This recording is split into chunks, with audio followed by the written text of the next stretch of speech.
eu vou falar aqui 3 raízes da procrastinação. A principal raiz da procrastinação chama-se perfeccionismo. Isso já é muito claro na ciência. Procrastinação guarda uma relação direta com perfeccionismo. Então, pessoas que são perfeccionistas demais têm uma tendência maior a procrastinar.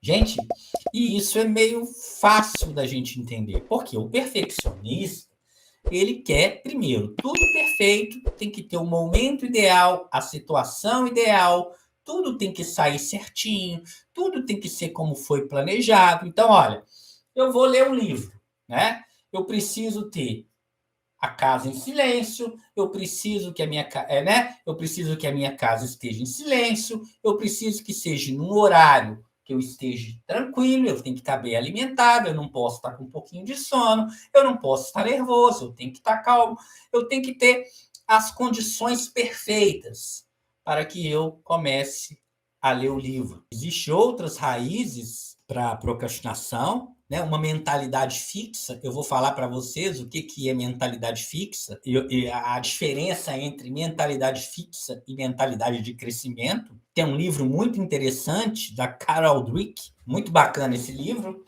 da Carol Dweck, que ela fala sobre a mentalidade fixa e a mentalidade de crescimento. Mentalidade fixa é aquela mentalidade onde eu acho que não tenho o que fazer. Já viu aquelas pessoas assim? Olha, não tenho o que fazer, não tem jeito, né? Nasci assim, sou assim, você sempre assim, e não tenho o que fazer. E quando a pessoa ainda tem uma orientação negativa para o problema. Mentalidade de crescimento, então, gente, é uma mentalidade flexível, uma mentalidade plástica. Ela é o oposto da mentalidade fixa. A pessoa tem uma crença enraizada que ela pode mudar, tá? Se ela se esforçar, se ela usar estratégias, se eu errar, eu posso consertar, eu posso mudar. Se a minha mãe me criou de alguma forma, fez alguma coisa errada comigo, tem como eu rever isso, tem como eu corrigir isso. Né? Eu aprendo, eu caio, eu tento, tem como eu mudar. A pessoa de mentalidade de crescimento, muitas vezes, ela nem sabe. A pessoa que tem uma mentalidade de crescimento, ela pode até falar assim, olha, eu não sei o que fazer, né? Eu não sei o que fazer, não sei por onde começar, mas deve ter um jeito. Deve ter um jeito. Minha vida tem essa porcaria aqui, mas por que a vida do outro não tá? Minha vida tá uma droga e eu tô passando por um tanto de coisa ruim. Mas engraçado, tem uma pessoa ali também que passou por coisas ruins igual a mim. Igual eu, e não tá tão ruim igual eu. O que tá acontecendo com essa pessoa? Eu não sei o que tá acontecendo, mas eu quero aprender, eu quero correr atrás, eu quero buscar informação. E hoje, graças a Deus, está mais fácil ter esse tipo de informação. Essa é uma mentalidade de crescimento. E se a gente transforma uma pessoa que tem uma mentalidade fixa numa pessoa com mentalidade de crescimento, os níveis de procrastinação começam a diminuir. E por fim, tá? A gente tem também o que a gente chama de desamparo aprendido. Eu não vou aprofundar em desamparo aprendido. Tem live minha no YouTube, né? Sobre desamparo aprendido.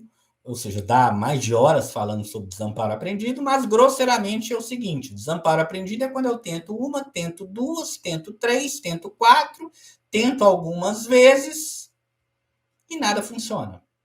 E aí, meu cérebro entende que não adianta eu tentar.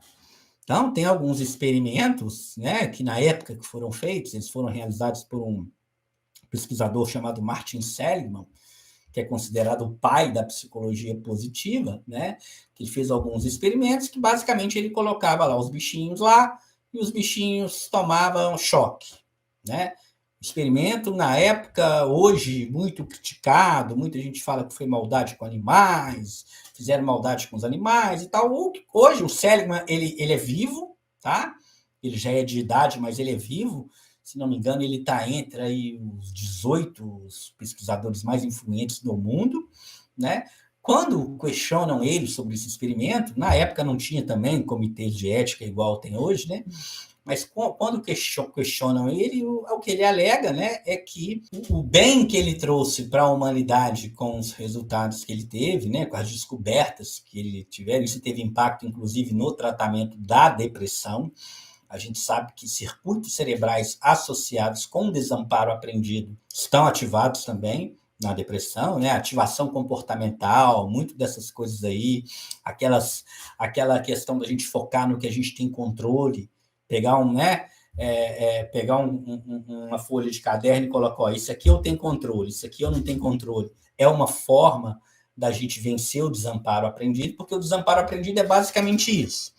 Você faz uma vez, não deu certo. Faz duas, não deu certo. Faz três, não deu certo. Faz quatro, não deu certo.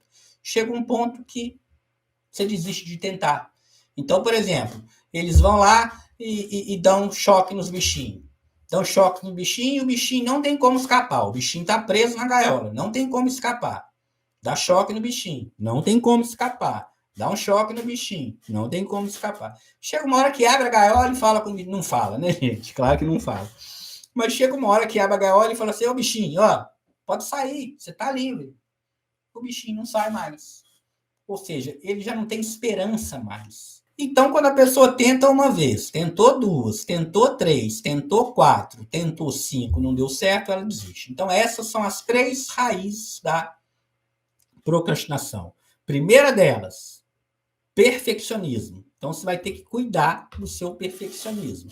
Como que você cuida do seu perfeccionismo? Tá? Entendendo que o perfeccionismo é uma crença intermediária que está associada, tá, com uma crença central, normalmente de incapacidade, de próprio desamparo, de incompetência, enfim. Então você vai ter que trabalhar essa crença e abrir mão desse perfeccionismo. Trabalhar o mindset, mudar a sua mentalidade.